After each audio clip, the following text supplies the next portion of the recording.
As I said earlier, wow, what a week it was. And there were so many outrageous comments this week, it was almost impossible to choose. But this rant left me speechless. Take a look. I looked up the definition of treason as soon as people started saying this was treason, and indeed it is. It's just as serious to me as the Cuban Missile Crisis in terms of an attack or the 9/11 attack. The president is taking the side of the people who attacked us instead of trying to prevent a future attack. I would say that his performance today will live in infamy as much as the Pearl Harbor attack or Kristallnacht. Disgraceful. Turning Point USA Communications Director Candace Owens joins me now with reaction to that and more. All right, so what do you think of this MSNBC contributor and the fact that she thinks that the president committed treason, which, by the way, for anyone who's interested, the punishment is death? Go ahead, Candace.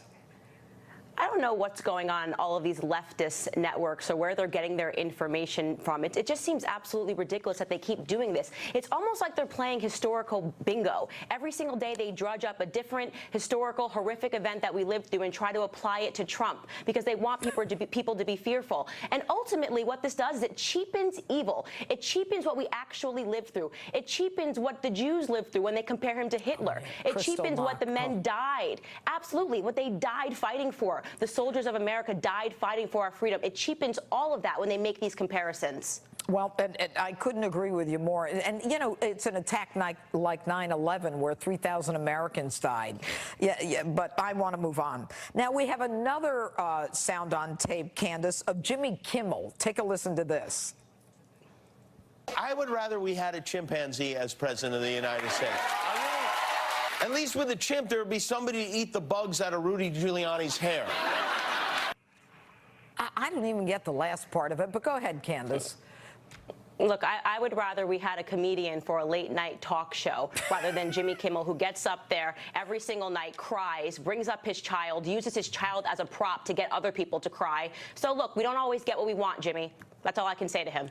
Yeah, but what about this? Well, I don't get the chimp and the bugs and Rudy Giuliani's hair. I mean, what?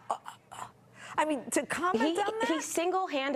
He single-handedly ruined late-night TV. I really do believe Jimmy Kimmel does this. He somehow thinks he's like a political spokesperson, tries to be funny. It's never funny. I think that has to be a fake audience. I don't get it whatsoever, but he keeps going on up there, and good for you, Jimmy. Keep it going. Okay. And finally, the young lady, Alexandria Ocasio-Cortez, on PBS firing line. Take a listen. You use the term the occupation of Palestine. What did you mean by that? I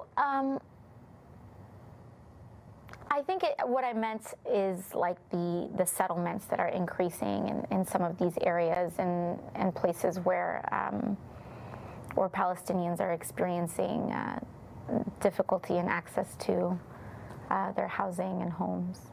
Do you think you can expand on that? Yeah, I mean, I think I'd also just, I am not the expert on geopolitics on this issue.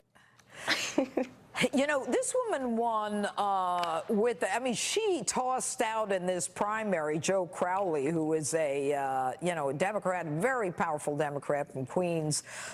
She clearly doesn't understand the issues. And I'm not being critical. I mean, she's a very young woman who's never, you know, held office before. But wow, if you don't know what you're talking about, don't talk about it. Exactly. That's exactly right. This was my absolute favorite clip of the week. I watched this hundreds of times and laughed out loud. I mean, that moment, I wasn't really expecting you to ask me a question. Usually when I make up a random occupation, no one asks me a question about it. This is hilarious, and I have to say this. Trump needs to put her on payroll. She is the ticket to winning again in 2020. Keep her in front of a camera, Judge. Well, you know, her candidacy was very much supported by, I think it was the Democrat Socialists of America, and she's an avowed socialist. I mean, you know, there are socialists who are winning elections throughout the country. I mean, the Democratic Party doesn't seem to be in one place or the other. It's like it's all over the place. And by the way, I heard she referred to turning a state red. She was looking forward to it. Yeah. She did that today, and that wasn't even the worst part of the interview. The worst part of the interview is when the journalist asks her what she thinks about the lowest unemployment rate ever, and she says that the reason the unemployment rate is so low is because people have 2 jobs. I mean, it's incomprehensible. It makes absolutely no sense. She's a comedian. Right. She should take Jimmy Kimmel's job. All right, Candace Owens, thanks so much. Thank you. All right, and you've been waiting for it. It's coming up.